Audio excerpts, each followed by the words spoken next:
Let's get it on then, shall we? Mwah.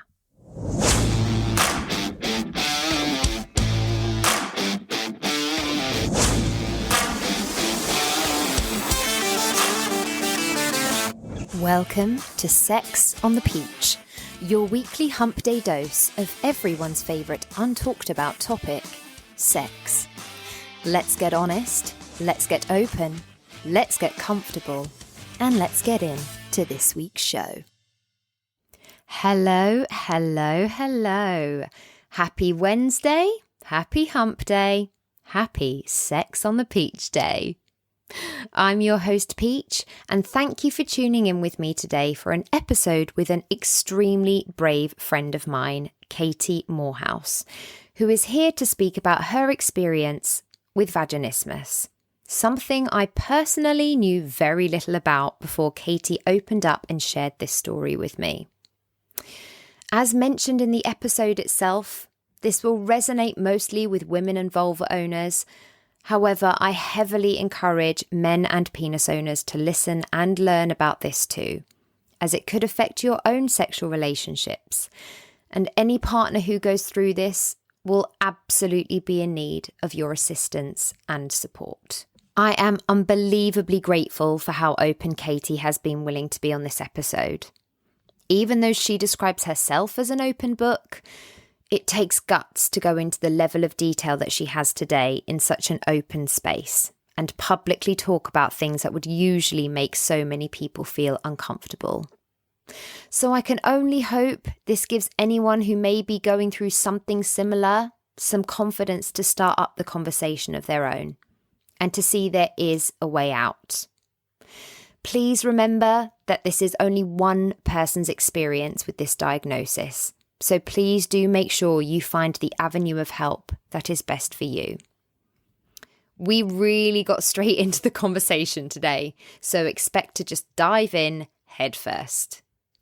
This episode also contains potentially the most traumatic tampon story I've ever heard, discussions about the blurred lines of consent.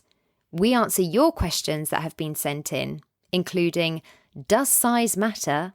And we also get to descend into chaos on the topic of the UK's and our own favourite sex positions.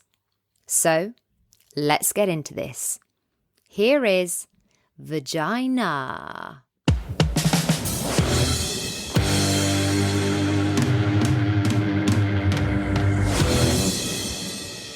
Katie, thank you so much for coming on to Sex on the Peach and being a guest with me today. I really appreciate having yet another guest to come on and speak about a very vulnerable subject in such an open forum.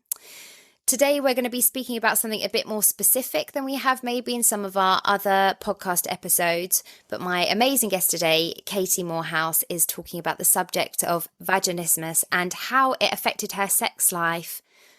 It was for 4 years, wasn't it? Yeah, so I guess I always say it was 4 years, but actually if I really think about it, it has sort of affected me ever since I've started having sex. Mm-hmm.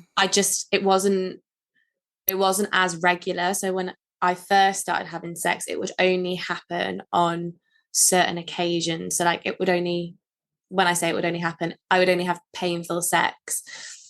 I was going to say, for anyone who doesn't know, would you mind just sort of giving a brief explanation of what vaginismus is and how it affects women and vulva owners? Because I think that this might be a female-heavy episode for people to listen to, but I'd love to hope that men might listen in case any of their partners have suffered from this or anything. But there's probably a lot of people out there who aren't that familiar with it, as I wasn't when you and I first started speaking about it when we became friends. So if you wouldn't mind just sort of giving people a brief sum up of what it is, that would be amazing.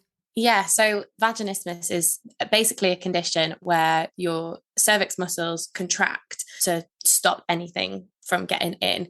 So it's kind of like a defense mechanism, I guess. It is more common in people who have had like sexual trauma. So, you know, if anyone's been raped, sexually assaulted, like sometimes you can get it after childbirth as well. I haven't had like really any of those particular instances. Sure. What mine was what I ended up discovering was multiple instances of kind of trauma to that area. Right. ended up creating this idea mainly in my head. So mine stemmed from my head. Again, it's so different for every person that has it. Mine was very much in my head. So it was sort of like my brain was controlling that area of me. Right. And so because I'd gone through so much trauma, it was almost like my vagina saying, nope, not anymore. You're not coming in here. Like the episode title, Vagi-Nah. Literally, that is exactly like what it was. There's also so many different levels of it as well. So like certain women who have vaginismus, they can sometimes have sex. What I always found really interesting about my situation was that I was weirdly able to have sex with guys really early doors. It did hurt. It was painful, especially from like diagnosis. So like for that 4 solid years that I had it, it was basically every single time I had sex, it hurt. But, you know, early doors, I was sort of able to have sex with men. And I think weirdly, and this is like sort of a topic in itself, and like it's really fucked up, but in my head, I think my brain was saying, oh no, you have to have sex to be able to like develop a relationship with this person.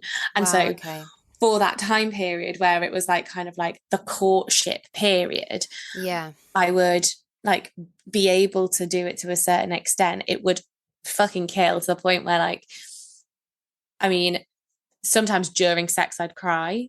And it was it was always like really weird for me. So it was like a movie moment where, you know, just like the singular tear just like rolls down the eye. I don't know why we're laughing, because it sounds truly awful. Honestly, I think with me, I think if I don't laugh about it, I'll cry. But I always just think it sounds like so dramatic for me to like just, when I say it out loud, to have like this one singular tear. But it used to be like that because it wasn't, again, I would hold back because I'd be with a new sexual partner and I'd be having sex and I was like, I don't want them to think that they're making me cry.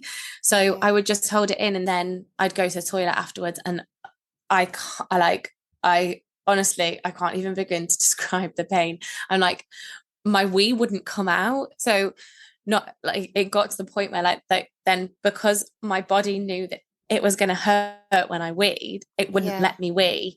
So then I was always like so stressed, because then for women and vulva owners, like if you then like don't wee after sex, you can't urinate then after sex, it's a nightmare. Fucking yeast infection galore, urine infection, cystitis, all like of the above. Literally, it was we really have a great time. Honestly, I just love my life. Timing is really when people say timing is everything, it really is, because otherwise you're just in for a terrible time for a good week every time you have sex.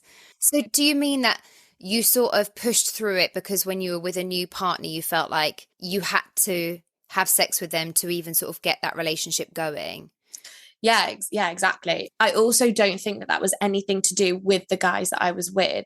That's not a reflection on them. It was just this sort of, like inner dialogue in my head that was, and not like, well, it's what we've been taught. It's definitely, it's what, we've been taught. And not like for sure. It wasn't even a conscious thing, I don't think. Like I wasn't sitting there thinking like, right, okay. I wasn't, getting myself geared up for it and thinking this is what has to happen. And don't get me wrong, like I wanted to do it as well. Like obviously, like I liked them. I had sexual urges. Like it doesn't just, your sexual urges don't go away. Like I wanted to do it, as well as, also feeling like I kind of had to.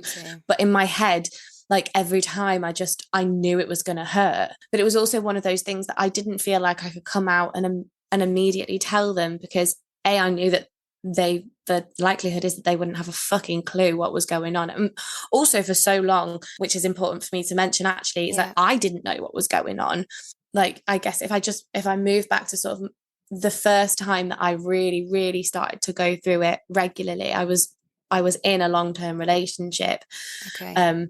And then we'd been having like regular sex, and then it got to the point where it was hurting every single time. And then he was like, well, let's go and see what we can do. And he was really sweet about it. He came to sexual health clinic with me. Like I went and had my appointments. And then obviously when you go to the sexual health clinic, they have to rule out any sort of STIs before they can look into it further. Sure.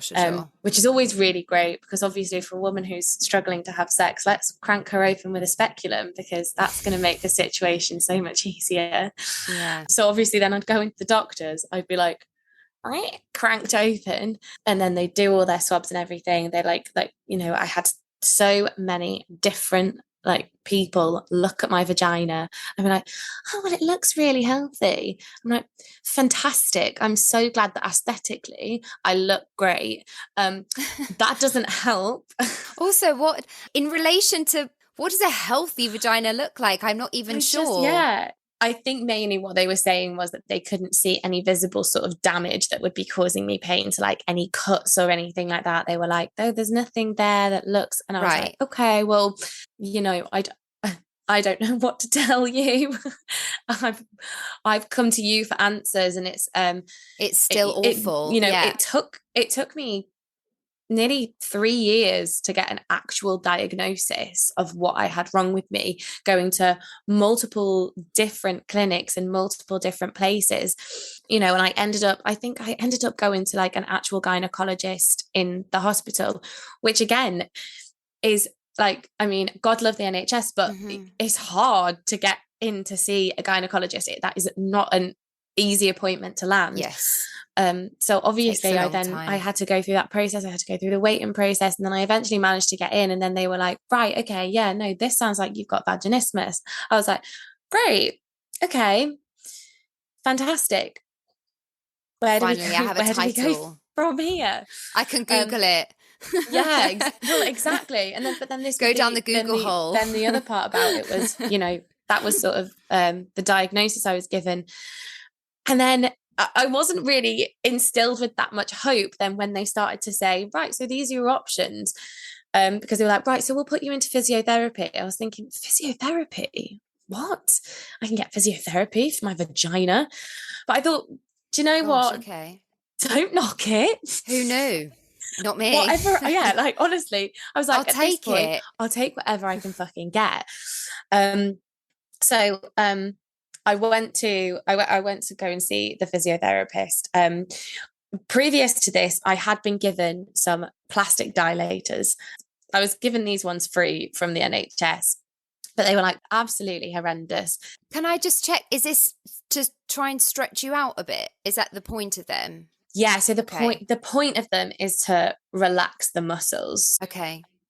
And get used to having things in there. Because I mean, we're speaking from a sexual point of view, but I'm presuming even things like tampons, being on your I was going to say being on your period and having to put tampons, it surely must have related to everything. Obviously going, to be fair, I've got a question about that which I'll bring up later, but even going to a doctor's and having a pap smear or anything like that, just sort of, it's not pure, it doesn't only affect your life in a sexual way, because no, I know that men and penis owners would like to believe that's the only thing we're putting up there, but it ain't. we've got a lot of other things we've got to put up there over the course of our lives. So, it affects your life, like beyond even just a sexual perspective. The contraceptive pill that I was on stopped my periods anyway, so I didn't actually have to worry about that massively. Yeah. So the point of the dilators, that's kind of the first step that they put you on when trying to sort of help you out. I got given this set of 4 free from the NHS, but they were like plastic and really hard. Not really like, what you want to be putting up there anyway. Not what I want to be putting up there. They were, the smallest size, like it's small, but then the idea is that you then do pelvic floor muscles, you like contract and release and contract release. And the whole point is that it's meant to kind of like loosen off the muscles. But when I tell you how strong my vagina muscles are, like it's just an actual joke, because really, like, I get the dilator thing. I do get it. But also, if my vagina can contract so hard that as a man thrusts his entire body inside me and is struggling to break that barrier, I'm sorry, but me practicing my pelvic floor muscles. The plastic dilators weren't cutting it, is what we're saying. No, I mean, and they were they were so hard. I remember I was in 3rd year, and I got a new wardrobe from IKEA, and I didn't have a hammer at the time. I used the end of my dilator to hammer my wardrobe together. This is how hard they were. They were that hard that I could use it as a fucking hammer. Oh my gosh. I can't believe they're giving those out. The thing is, this concerns me so much because I do think, I mean, I have to say, actually, the NHS have been amazing. I've had sort of problems with abnormal cells and all of the things that come with that. And I've had, you know, a lot of experience in terms of smears and colposcopies and biopsies. And I appreciate all of that. And I think that they are now on top of that with women's sexual health, and they follow up with it very quickly. But when you tell me things like this, and I don't obviously necessarily think it's the NHS, I just think it's the way that medicine is moving. And obviously, as I've mentioned before, the clitoris wasn't even in the medical dictionary for huge periods of time throughout history. Yeah. And that only shows us how, you know, how little attention has been paid to women's sexuality and their sexual health. And I think that even though we are hopefully trying to make strides, when you tell me things like there's something you can use as a hammer and that's what you are being given to try and essentially mend your vagina, it really concerns me that we are still not really making women's sexual health the priority. And I hate to say this, I don't want to generalize, but I can't help but feel, and we know, I've mentioned it many times, this is an inclusive podcast. I want men and penis owners to be a massive part of the conversation, but that means being honest about statistics and like the way that the world has worked in favor of one sex over another. And I can't help but feel that if a man or penis owner goes to the doctor and has a sexual issue, such as erectile dysfunction, immediate measures are put into place to try and make sure that person can get their sex life back on track. And what frustrates me is when I hear you speak about your experience at this point, it's like getting a sex life back on track for a young woman and vulva owner just doesn't seem to be a priority. And it's as natural for us as it is for them. We all deserve to be having good sex lives, especially, you know, when we're young in our 20s, we're figuring it out. They're important years. And I can't help but feel that way. And it just feels frustrating to hear that you had that experience, because I can't imagine they'd be giving men plastic hammers to put anywhere. You know? Well, yeah, I mean, that is genuinely, and I don't think it's definitely not an NHS thing. I think it's a medical thing in general.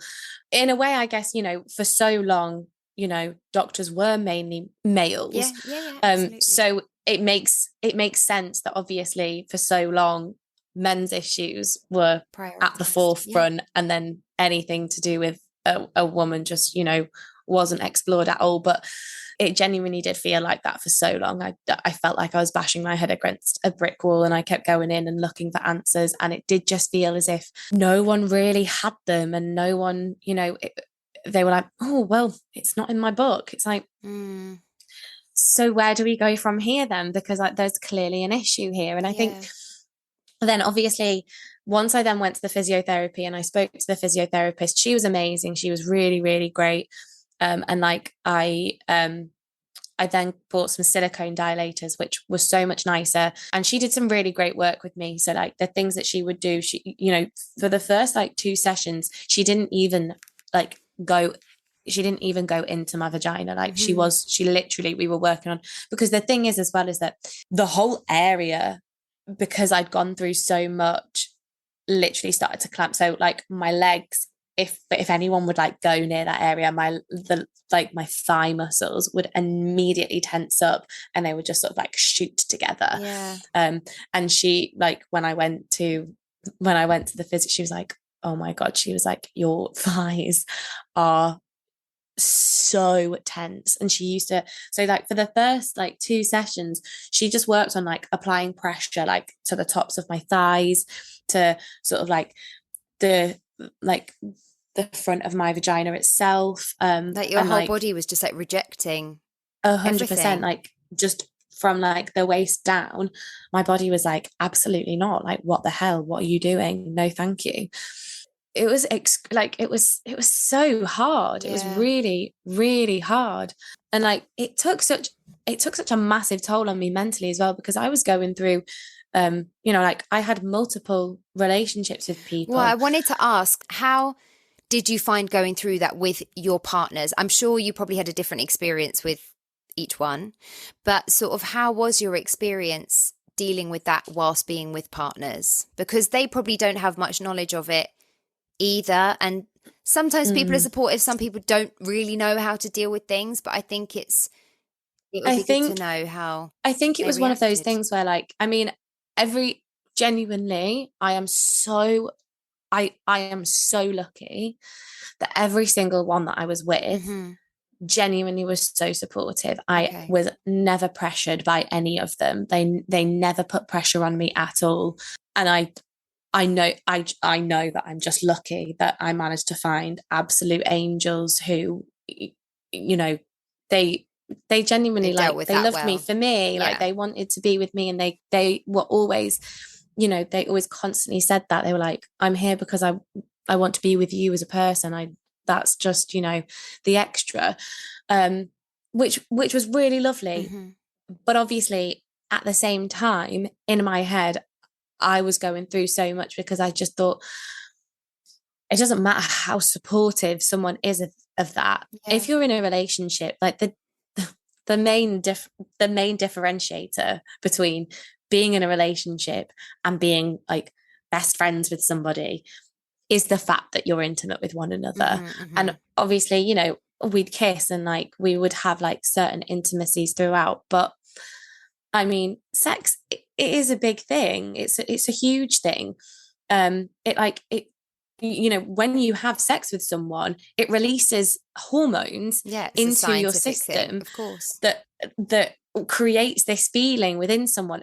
To be honest, I feel like that's one of the reasons why in relationships you put up with so much shit, because you've got these like, you have sex. Well, at the beginning you've got all that dopamine just rushing around your system, so it's like a wild hormonal ride, and then you get 6 months in and the dopamine's like, wow, we're not going to release anymore, and you're like, oh my god, this person is categorically terrible. I think the thing was as well for me, like the hardest part was that I felt broken, and that was just something that I kept constantly sort of saying to myself. And I remember the amount of times that I cried to my mom, like down the phone. I was just like, I'm just so broken. I was like, I used to walk down the street and I used to see other women, and I used to walk past them and think about them having sex. Like, I used to walk past and be like, bet she can do it, bet she can do it, bet she can do it, bet she's having a great time. It was constantly in my mind, like, even when there was I could just be doing that, I could just be walking down the street on my own, and it would come into my head, and I would think, I'm so shit, I can't do that, like, what's wrong with me? And I think as well, it went on for so long, 4 years of like not really having sex at all. Like, and if I did, it was, like I said, early doors. And then the second that I opened up and said, this is what's wrong with me, this is my situation, all of a sudden that sort of gave my body the approval to be like, right, we can go into shutdown mode now, lads, because she's done it, she's told them. So it was then that, of course I hated it. I hated it so much, and I couldn't see the finish line. I genuinely I couldn't see a day when I wasn't going to be like that. I just thought, it's never going to happen. This is it. This is me for life. Well, I'm really happy that you had some supportive partners. I do think that makes a huge difference. And also, I think as well, if you are going through something like that and you are with someone who does put pressure on you, not only does it make you feel like absolute shit, but it can also put you off sex, because then it becomes, which is what I'm going to speak about just now, it's a very different situation, but I just, I try and make these episodes as relatable as possible. And I'm obviously so happy as your friend that your partners were supportive.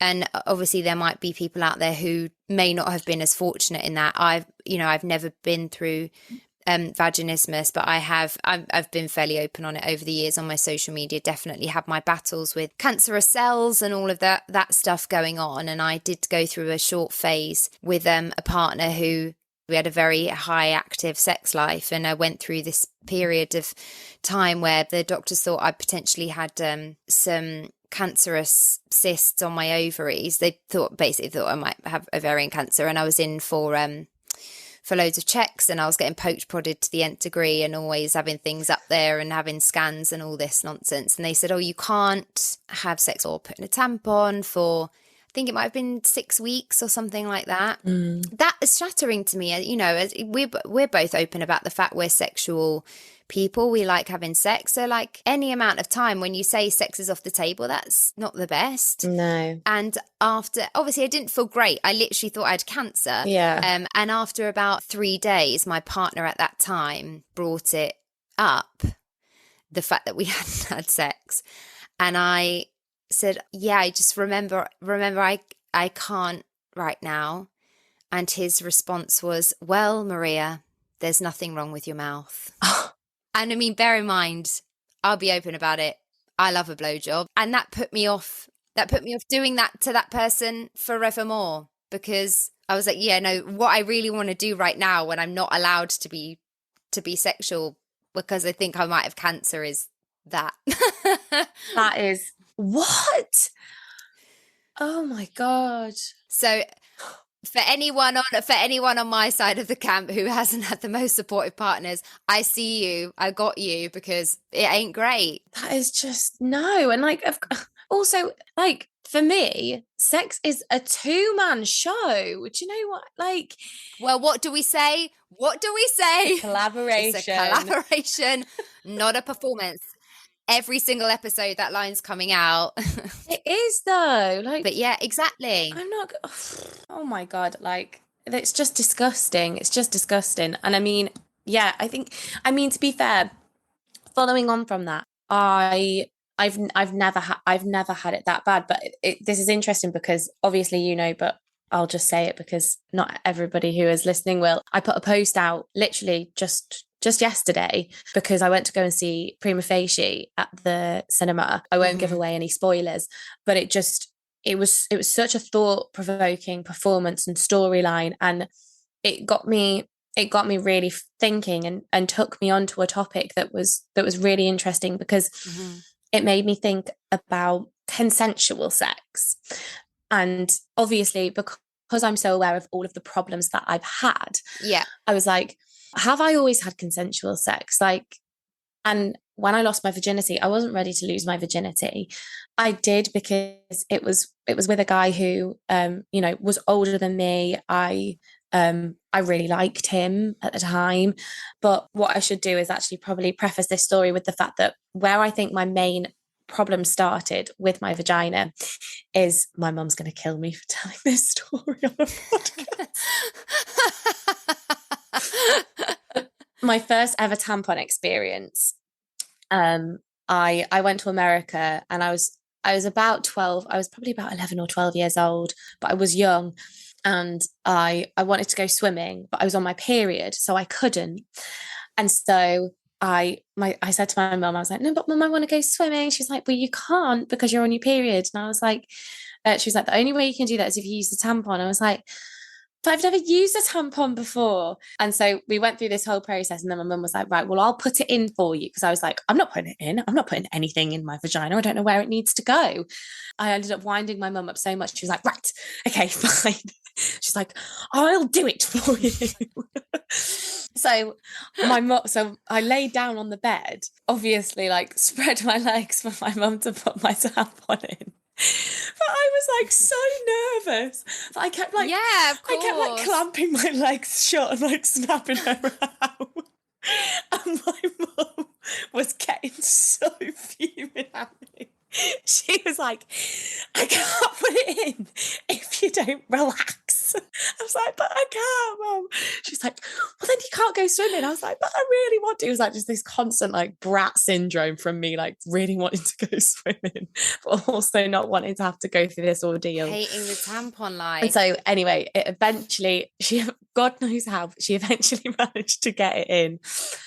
And then obviously, because I'd kept like clamping my legs shut, I wasn't fully relaxed. It didn't go in properly.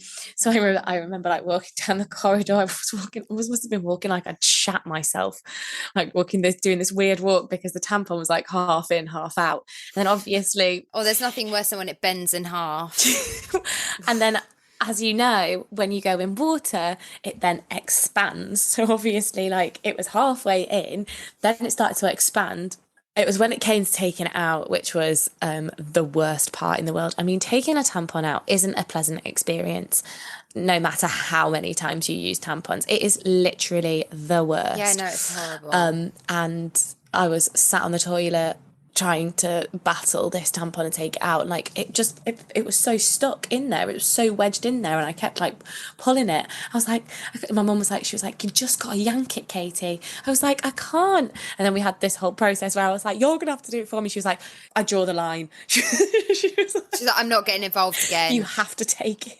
I'm not doing that. She was like, you have to take it out yourself. Me sitting there all naive, having absolutely no idea. I was like, can I not just squeeze it out? She was like, no, you have to pull. I did eventually manage to get it out. You'll all be pleased to hear.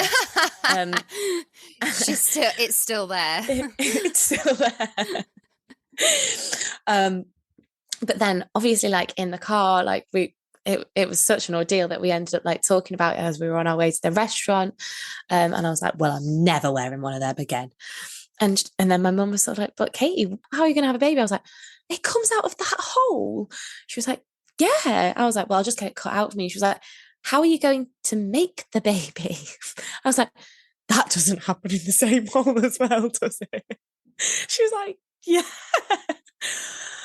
And it was that was my birds and the bees conversation.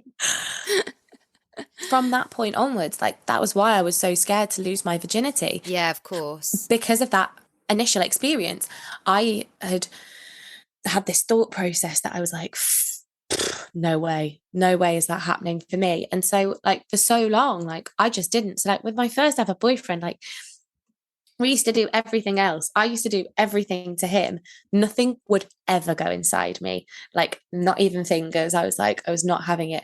Funnily enough, even when I started to have sex, I was still really funny about fingers, and I don't really know what that was about. But it was just, yeah, it was really strange. And then following on from that, like about the support thing, like I think I've gone off on a massive tangent now, and that probably makes no sense, but like I went to go and watch Prima Facie. That like set me off on this thought process of like, has the sex I've had always been consensual? And like when I first lost my virginity, like it wasn't.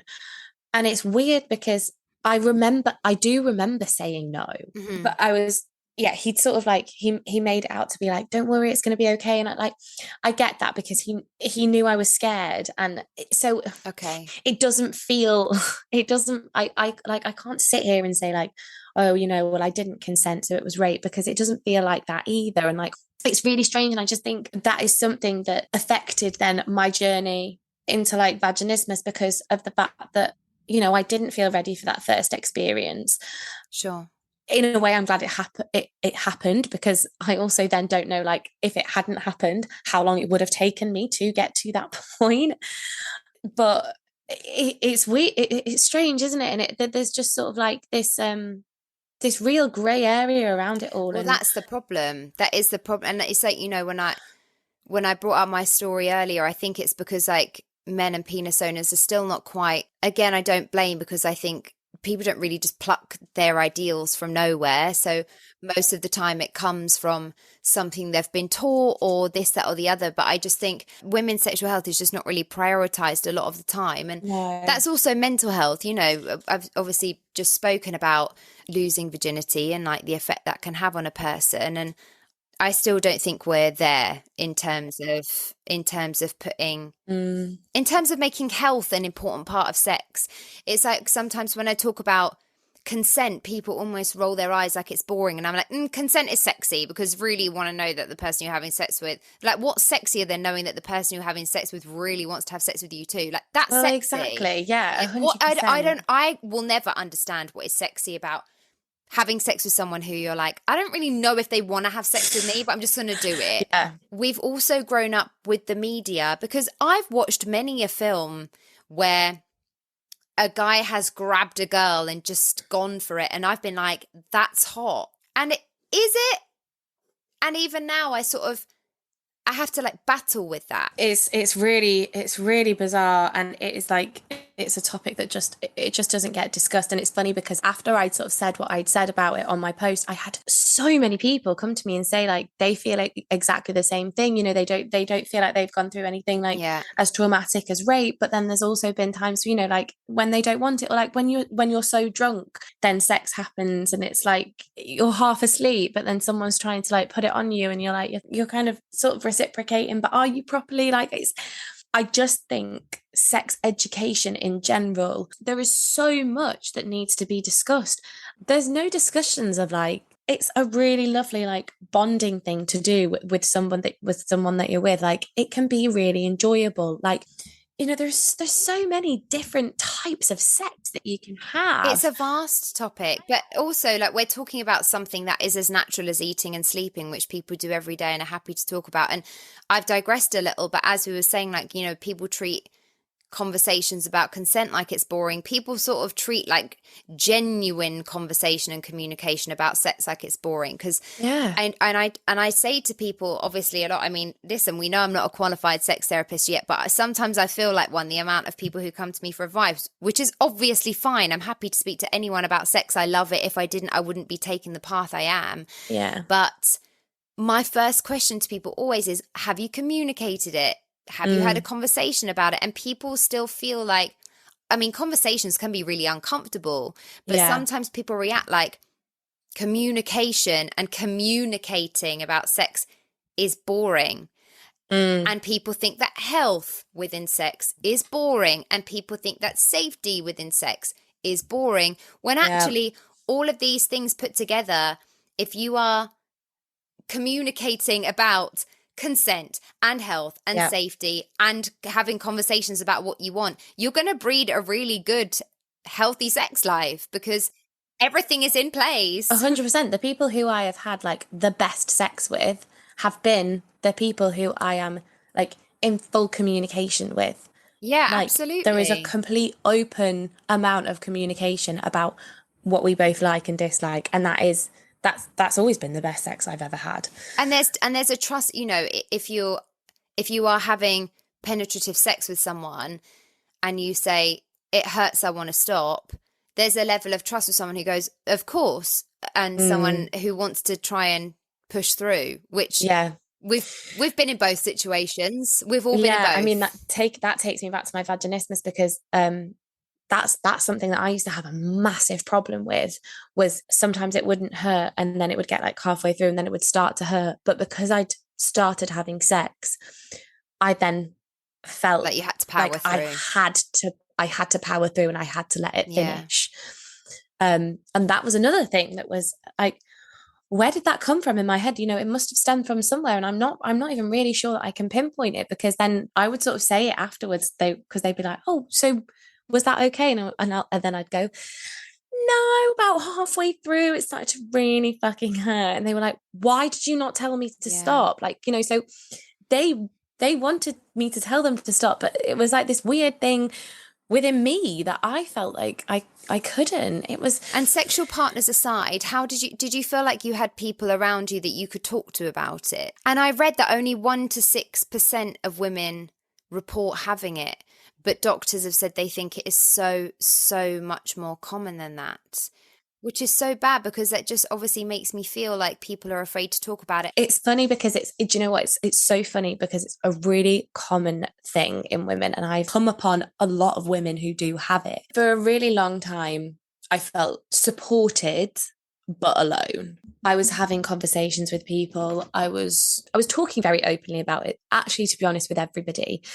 But again, I think that's a character trait of mine, and just also, however, I think very lucky that I was in a theatre environment. I think that being in that sort of an environment, people have a lot, we have more open conversations than what there is in other walks of life. The boundaries are a bit blurred.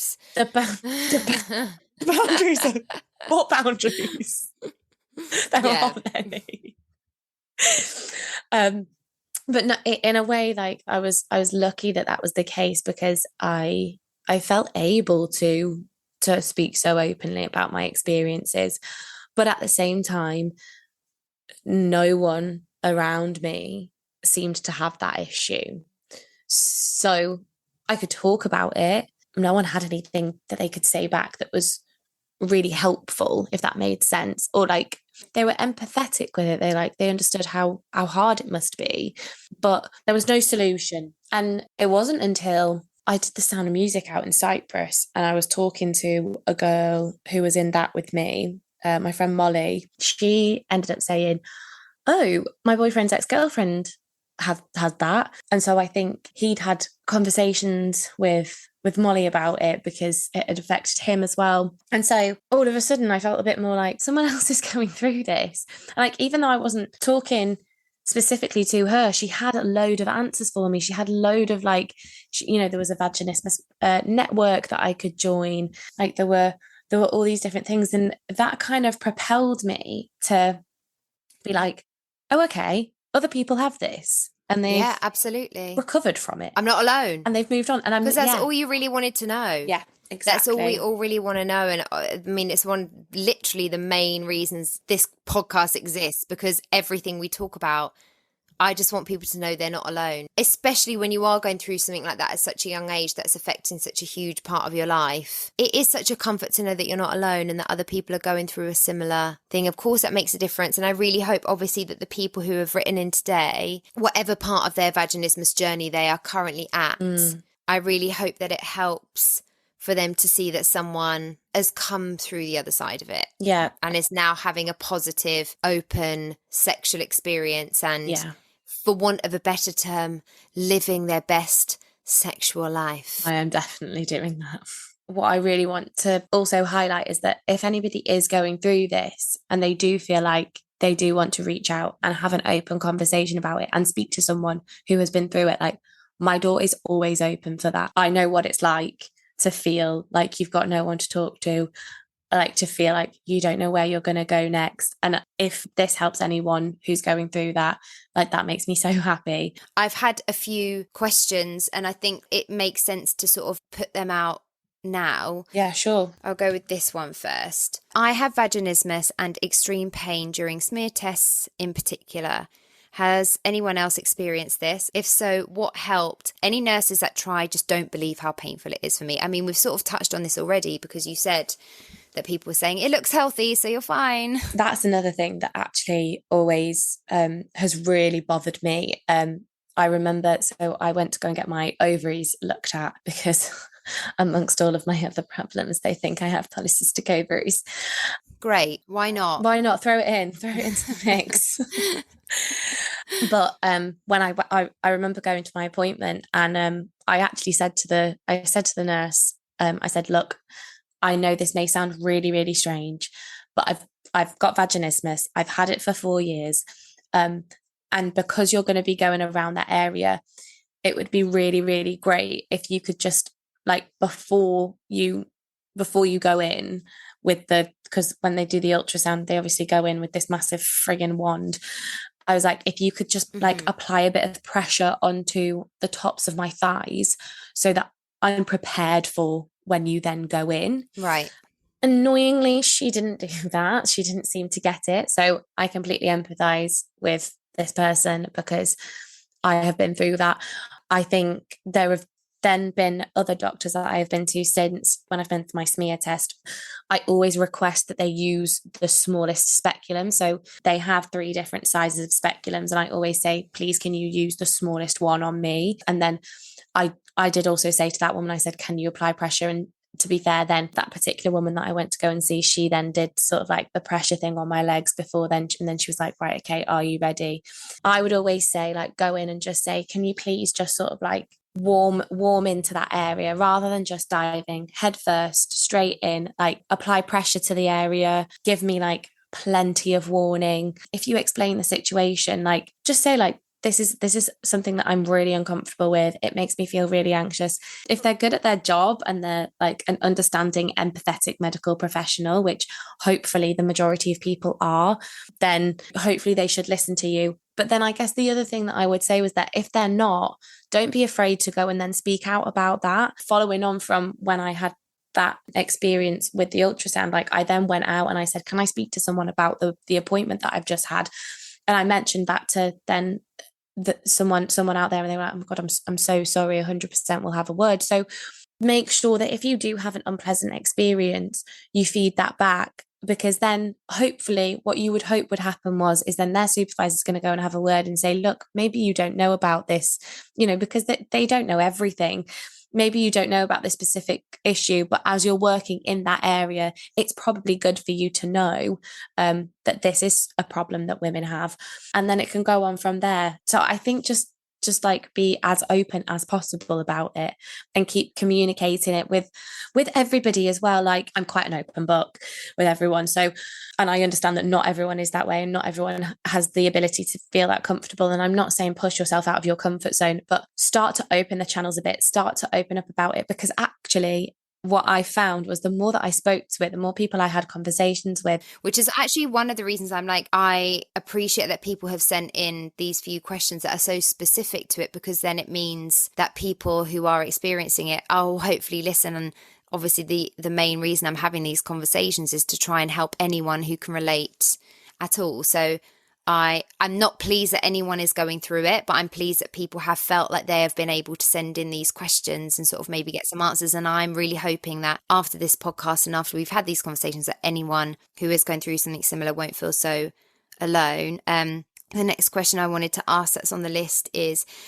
what was the most effective tool / treatment in reducing your vaginismus symptoms? So this is a massive one for me, because the cure, I guess, for my vaginismus was I went to go and see a therapist called Linda Connors. She does hypnotherapy. She specializes in vaginismus. She's had it herself. I did the physiotherapy route and the dilators, which didn't work for me. I do think that other women have had success with them. So it's worth that being a starting point. For me, I think I'd been going through it for so long that it was so ingrained within me. It was such a subconscious thing for me that me training my muscles wasn't going to help. My muscles had very much solidified the decision that they were going to make with regards to anything coming in me, and it was not going to happen. Yeah. So it was the hypnotherapy that I went through with her, which, I mean, it completely cured me. I don't really know what I expected. I really, really hoped it would. I was desperate for it to work. But, at that point, I was just like, well, we'll just see how it goes. And the funny thing is that it wasn't even like all of the conversations were constantly about sex and centered around sex. Like they absolutely weren't. In fact, I think very few of the conversations that I had with her in that room were explicitly to do with sex and the sex that I was having. It was more general life and finding out like what the journey was. And I was in a relationship at the time, and I'd been in a relationship, it'd been like the longest relationship I'd ever had. And it was kind of my relationship with him that really propelled me into getting fixed, because I really enjoyed the relationship. Like we got on really well, like we were really happy together, and that was kind of like the one thing that was really missing. But it was quite unfortunate, because I think we had gotten to a point in that relationship then where he just didn't feel comfortable making the move on me, and likewise I hadn't been in that headspace for a long time, so it wasn't like then I could put myself out there either. And I'd said to him, I was like, I feel really differently about sex now. Like I think there's been a shift. Like I'd really love to try. And like I kept sort of saying, I'm ready. I'm ready to make go of it. But I think like really sadly, like he was just also at a point where he just didn't really feel comfortable being intimate with me on that level anymore. So as much as I'd said it, he was like, I'm really struggling now to flip that switch back, to put myself out there. And it's the risk that then I am going to hurt you. So and your then sexual setup was disturbed, essentially. It wasn't even with him then that I was able to be intimate with. It was actually with the next guy that I was with. But I mean, that in itself was like really, from the beginning, like before I'd even explored the idea of having sex Yeah. with my new partner, I'd said, this is my situation. I think that something has changed within me because I'm feeling a different way towards sex now, but I can't be certain. And I mean, I had sex with him and it wasn't completely pain-free. It was only a little bit painful when I went to the toilet afterwards. Mm-hmm. And normally, like, the sex would be unbearable, but the sex was like, oh my fucking God, yes. I was like, oh my God, I'm having sex. Good. For the first time. It was like revolutionary. I was like, this is amazing.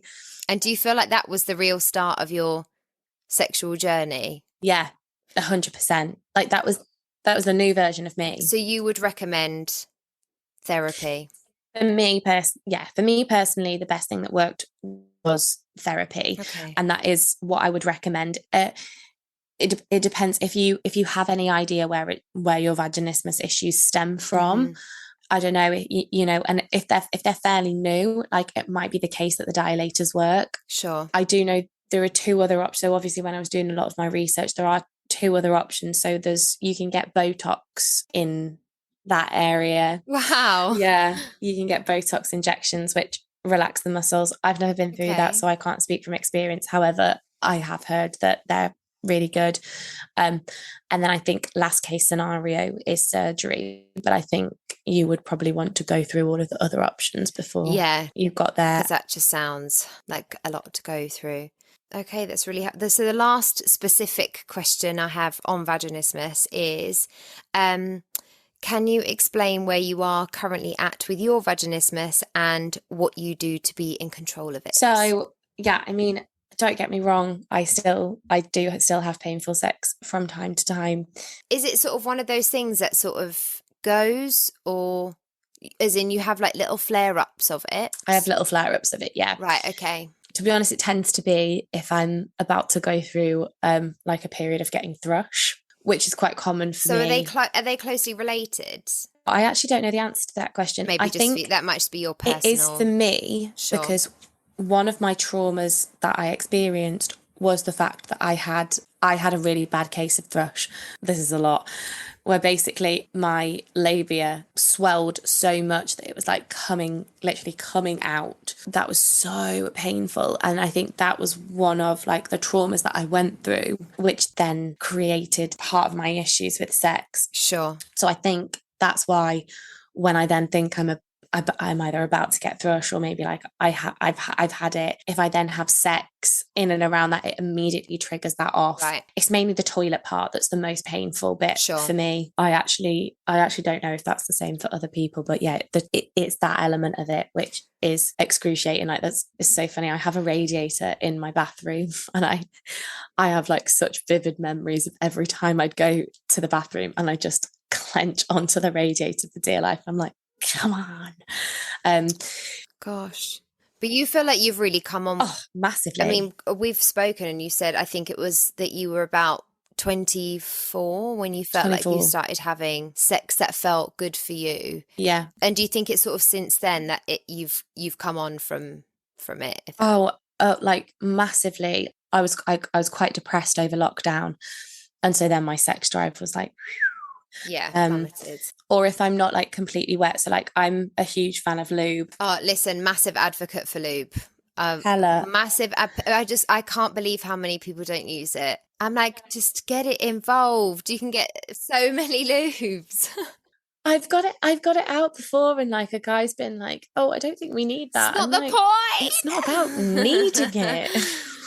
It's not about needing it, babes. It's about wanting it. Yeah, absolutely. Get it involved. I think sometimes men and penis owners can take that as like an insult. Yeah, please don't. It's not. It's the same with toys, isn't it? It's taken as an insult. They are your teammates, my friends. They are all that lube, all the toys. We're all friends. We are all friends. We are all doing this together. One happy family. One happy pleasure-giving family. Yeah. Oh my God. That's what we want. That is exactly what we want. So I think also the most important part for me when I'm having sex is that I really need to be like hella wet. Yeah. to avoid sort of like A flare-up. any flare-ups whatsoever. But yeah, I mean, do you know what? I'm just going to put it out there. I say this to all my friends anyway, so why not say it to a bunch of people that are potentially never going to met me? I have some aggressive sex now, and I thought that was never ever going to be a thing. And like, so, you know, if I can go from literally not wanting sex at all and not, you know, barely even being able to take a tampon to being able to take like an absolute pounding, like there is hope for us all. I know, but the thing is, I know that you say that in jest, but for anyone out there who might be like in the full throes of vaginismus at this point, and where you were at one point thinking there's literally no light at the end of the tunnel, I'm never gonna stop feeling like this, it's never not going to hurt. The fact that you're able to say like, I can now have aggressive sex, or I can now take a pounding, like, I know it sounds silly, but that's a really positive thing for people to hear who probably are you, thinking that's never going to happen for me. Honestly, I look back at the journey that I've taken with sex and it's phenomenal. Yeah. It's absolutely phenomenal. And I love sex. Right. I absolutely love it. I also never thought that I would, I never thought that I was one of those girls either. Yeah. So before all of this, I never used to play with myself. Sure. Because obviously that was an issue in itself. I almost used to feel like physically sick at the thought of playing with myself. Like it made me feel really uncomfortable. Well, I mean, like we aren't taught, are we, that masturbation is a thing? So, yeah. I mean, everyone knows. I talk about it all the time. And I literally am one of the biggest advocates for masturbation ever. I love it. Yeah. I mean, well, so do I. Like, honestly, I don't go a night without it now. But it's since I hit like 24 and like I made this recovery and then I started exploring myself sexually. I was going to say open the door, all of the doors for exploration then, didn't it? Because it's like, it's not just about with a partner. It's, well, I have this whole new lease of sexual life really, and what are all these avenues that I can look at, and like what an amazing thing. Because I you know, I speak to friends, and I spoke to a friend not that long ago, and she mentioned that she doesn't tend to have penetrative orgasms, which a lot of women don't, so that's not problematic. And I said, oh, hey, listen, like, have you tried figuring out where that might work for you yourself, so you can sort of guide your partner in the right direction? And she said, you know, oh God, the thought of doing that makes me feel, doing that to myself makes me feel so uncomfortable. And it's because that's what we've been taught. You know, no one goes, listen, all go home and just masturbate to your heart's content. Because the best way to tell, and I mentioned this in my episode with Deb, that the best way to tell a partner what you want is to do it to yourself. Find out how exactly. I mean, I never knew. And I still don't think I 100% know. I've had loads of people like say, oh, what do you like? And I'm still on that journey. And also like, that just, for me, that changes all the time, especially when it comes to partners. I'm like, well, what I like with my last partner, I might not like with you. So, you know what I mean? Let's figure it out together. If we're going to do this and sort of, we're going to have a sexual relationship, then that's something for us to figure out, because I can go, oh, I like this position. We're going to get onto positions, obviously, because we've got our fave question of the night coming up. But I could have sex in the same position with 10 different people and have a completely different experience with each one. So I do think that, again, we're sort of taught, pick, as we are with everything, pick what path you're going to take in life, pick what colour you're going to have your hair, pick, you know, and it's like, pick what your sexual tastes are. And it's like, well, actually, every day they're different. And I don't feel like that now. And something I liked last year, I don't even want to think about doing. Yeah. You know, so I think our sexual tastes are constantly changing. And as I said at the beginning, like, as much as women will listen to this, I really hope that men will as well, because you never know when your partner might go through something like this, and having this information and hearing other women having gone through this would be a massive help, rather than having to go through the whole thing from step one. To have heard that someone has been through this, and maybe then if they started to experience this in their sex life with their partner, being like, oh, well, it could be vaginismus, like that could be massively helpful. I think that obviously when we talk about women's sexual health, we always think that women and vulva owners are the ones that are going to listen to that, but hopefully we're going to have the men and penis owners tune in to listen to this question, because I do feel like it's important as well. And the question is, does size matter? I mean, absolutely not. For me, for me, there was a time period in my life where I was like, the smaller the better, please, because there's limited space in there. I think that in the media, in society, the way we've been brought up, it's like large penis size has sort of been equated with masculinity and sexual prowess, let's say, and it has a negative impact. It does. It has a negative impact on self-esteem in a lot of men, because people think if they don't look the same way as those men do, that it's a problem. But it ain't about that. It's genuinely not about that. It's I know it sounds cliche, but it's all about what you do with it. And I would have to say that I think generally women do not care. No, I don't know many women that do. In fact, if it's too big, it scares me a little. For me, I actually think it can be limiting in terms of sexual positions, but also like whatever size you are, I can only speak on behalf of myself as a woman and vulva owner. Like, I don't know how I don't know how it works in a homosexual relationship and how another man and penis owner might feel on this topic. However, I'm speaking as a woman, vulva owner, as are you, and I feel like we don't care.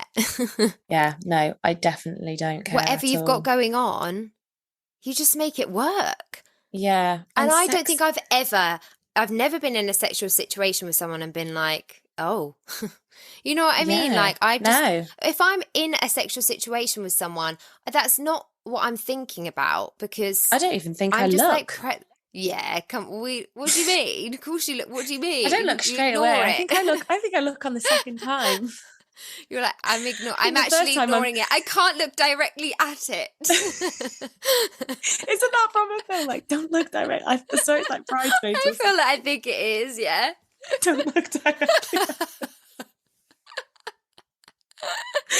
What do you mean you don't look? Of course you look at it. Like, if someone gets their penis out, you're going to have a look at it. No, but they don't get it out like right in front of my face. Like, it just kind of like slips out, and then like I only really see it like afterwards. It depends. Someone might get it out in your face one day. Well, if they bring it on. But in the experience, I don't care.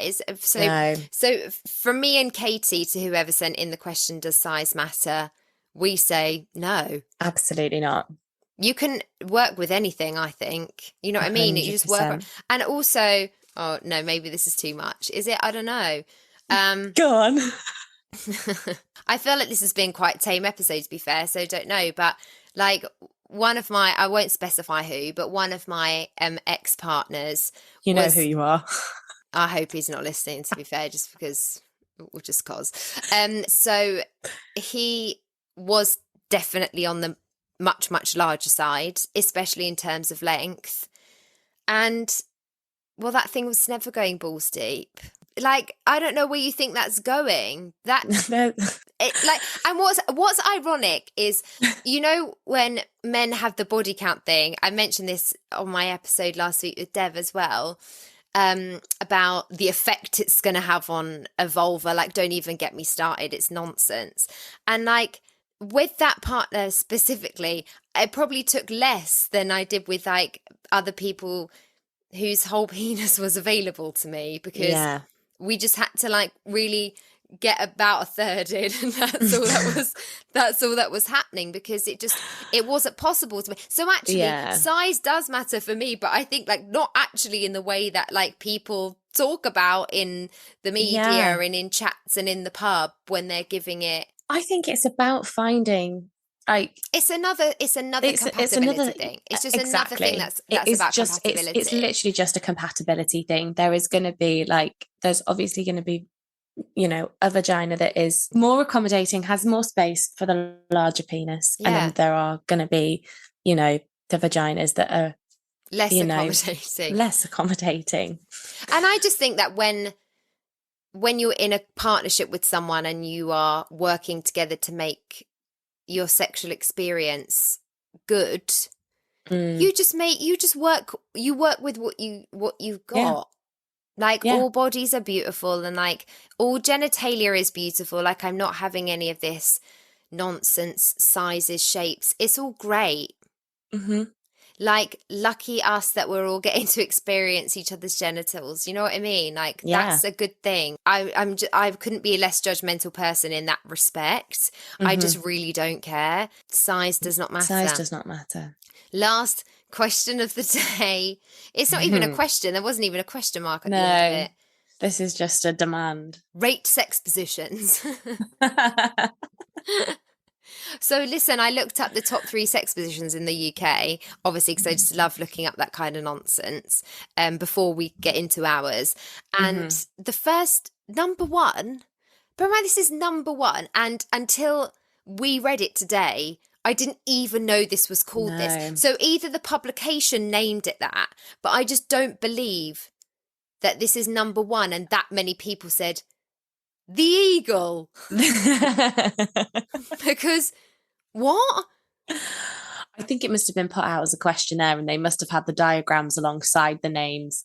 And they've called it the eagle. Yeah, that's the only way you would know. Who knows what the eagle is? I don't know. Let us know. Let Hit us me know. up and tell me if you know it. Anyway, the eagle is, from what it appears from the attached diagram, is man penis owner on top, woman vulva owner, legs over the shoulders. I'm going to look that up because I don't know how that symbolises an eagle, but that's fine. I don't know where they got eagle from. Anyway, number 2. So I've done the top 3 in the UK. Number 2 might, I mean, I love this. I love this one, but it might, I think it's a surprise. I'm surprised. Okay. It's 69. Is it? Yeah. I am very surprised at that. Me too, because I was expecting doggy. You know what I mean? I was expecting so doggy, far, actually. Of the top 3 sex positions, I should have gone 3, 2, 1. I've gone 1, 2, 3. I've ruined it a bit. But of the top 3 sex positions in the UK, we've got eagle and 60. Well, I didn't even know that it was. And 69. And number 3 is missionary. So, oh, no. UK, I don't know what you're playing at. Yeah, God, guys. But I'm your not top sure. 3 sex I'm not positions sure I'm are agreeing. eagle, 69, missionary. Right. I mean, I'm a fan of the eagle. Yeah. But I think I do a developed eagle. Well, listen, it's not an eagle. We'll just come up with, I think we'll just start coming up with our own names. I think that's probably a good idea, but I don't know what you would call it. But no, like, so I like the over the shoulders, but like, actually, in fact, I don't know. No, the legs don't go over the shoulders. What I like, my favorite one is, so man penis owner on top, then get my legs like, so basically up by your my shoulders. Arms, yeah, basically shove my knees into my armpits. The creme de la creme. There we go. So is that a 10 out of 10? A 10 out of, oh, and a pillow has to be underneath me to like really sort of like get me in the right position. Honestly, it's phenomenal. Lovely. But I mean, listen, I'm enjoying the specifics, because do you know what's really good is when you like have a conversation with someone, you're like, tell me your favourite movie, and they're like, well, I've got like loads of it, and you're like, oh, you're annoying, just pick one. Because I'm the annoying person, and I'm about to be the annoying person. But I really appreciated the definitive. Yeah. It is on my back. Yeah. Knees in my armpit. Yeah. Pillow underneath the arse. Pillow underneath, and off you go. Well, I love that. So that is Kate. We'll find a name, but that's Katie's 10 out of 10. Yeah. Listen, for me, it's honestly whatever's with that person in that moment. I'm so annoying. Yeah. I know. I'm so sorry. I'm sorry, because I'd like to say I like them all. I doubt that's true. I get a lot of people thinking that because I basically spend the majority of my life talking about sex, that I must be into absolutely everything. And when actually I hate anal, don't even think about it. And I hate shower sex. No. Oh, I hate shower sex. I don't mind a bit of like a touchy feel in the shower, but no, let's not finish that. Let's not finish that up in there. I just find the whole thing really UTI annoying. central, isn't it? And it's like, it's rough and it's dry. You can feel it's like it's just a breeding ground for just like absolute fucking nightmares. What? That's not really a sex position, but It's But not I sex think I thought of that positioning. because I was thinking of like standing, and maybe that's not my favorite. Like maybe that's like a 4 out of 10. But in terms of just sex positions in general, I'm very much like I could, like I said earlier, I could do the same position with 10 different people and have a completely different experience. Yeah. So I find it really difficult to rate a position in general. I am just trying to think what my general favorite position would be, but You must have like one I go. think maybe I'm a Surely bit you have, like, basic. I'm really quite a fan of doggy style, so maybe yeah. maybe that makes me a bit basic, but that's fine. No, I don't think it does. Who's not a fan of doggy? Well, exactly, it's Like basic. my close second though is on my front. Like, and I think a lot of people don't like this one because I've had conversations. They're like, "Oh, it's so rubbish." I feel like actually you've told me that you don't like this sex position before. Like on my front with my legs like closed, I actually cross my feet at the bottom as well. No, that's And not then me. We haven't had that conversation. That's quite nice, but is for it? me, that's like a cute sex position. Like, like maybe like a Sunday morning. Do you know what I mean? Does that make sense? Yeah, exactly though. Like People can that's do my it whenever Sunday they session. want. That's just how If I've I not feel. warmed up, if I've not warmed up and I can't go for the knees in the armpits, which For me, I think that's like a doggy's version of like a spoon. yeah. Do you know what I mean? It's just you've turned onto your front. Yeah, it is. So I usually transition into after I've been in doggy. I was gonna say what, and then you like slowly make your way up. But actually it's you slowly made your way down. You're like, and I'm done. It's like I melt into the bed and just bring them with me. This is where we end. I used to actually be a huge fan of a bit of reverse cowgirl, but I haven't done that for a long time. Yeah, I'll have to revisit. I do. I am a fan of reverse cowgirl actually, but then I get a bit nervous that there's something wrong with my face. With your face, you're looking the other way. I know that's yeah, but I feel like, oh, you've put me in reverse cowgirl. Oh, if it's been their suggestion, because you don't want to look at me. See, what I think sometimes as well with doggy, it just like it really allows you to just Lose express whatever you're feeling in that moment because no one can see. Oh. Okay. Well, there we go. That's did we rate them? Yeah, not really. I still can't believe that the UK's second favourite sex position is a 69. I love a 69, but at some point you've got to separate off and finish one after the other because it just gets to, it's honestly just like full chaos otherwise. Overwhelming. It's overwhelming. It is literally sensory overload. So someone's got to be like, a lot going on. Come on, we'll tag team it. Come on. Oh yeah, no. There we go. So that's we've given our favourite sex positions. I guess that's all we can do. I'm not going to go through the whole Kama Sutra and rate them out of 10, and I hope that's not what was expected of us.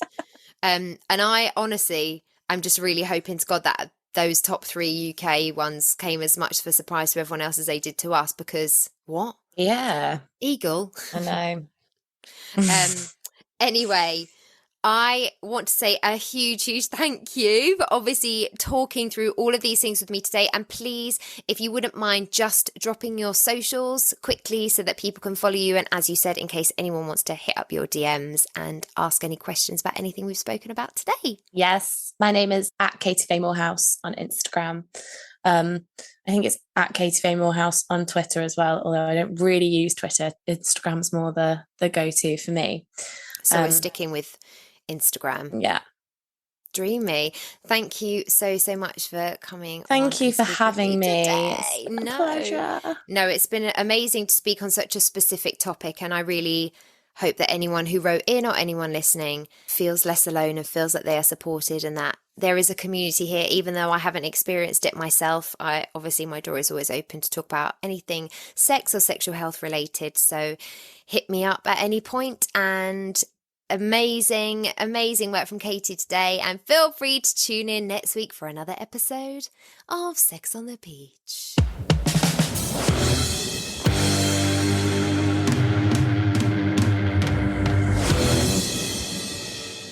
Well, I truly, truly hope that whilst today was a lot more particular than some of the other episodes of Sex on the Beach, we can all walk away from it feeling more educated on a topic that most of us were probably vastly unaware of. And I'm so thankful to Katie for providing us with such an honest view of how vaginismus made her sexual world look for such a long time. Please do check the episode details for links to some of the things mentioned within the episode, such as the silicone dilators, the therapist Katie used, and also a network page on Instagram to connect and support anyone who may be suffering with vaginismus. I hope that this episode has helped today, whether it supports someone feel more comfortable to open up about their own experiences, or helps someone feel more informed should they ever come across it in the future, either in themselves, a partner, or a friend. I'll be back next week to discuss all the different types of sexual relationship structures. So any questions you may have about monogamy, non-monogamy, polyamory, please do send them over, and I'll see you back here next week. Thanks for coming. Thank you for tuning in to Sex on the Beach today, and I hope that you enjoyed this week's episode. You can find and follow me on Instagram, YouTube and TikTok at Sex on the Beach Cast, and you can also get in touch with me at sexonthebeachcast@gmail.com. Please do continue to like, share, subscribe, rate and review wherever you listen to your podcasts, and I'll see you next week. Love.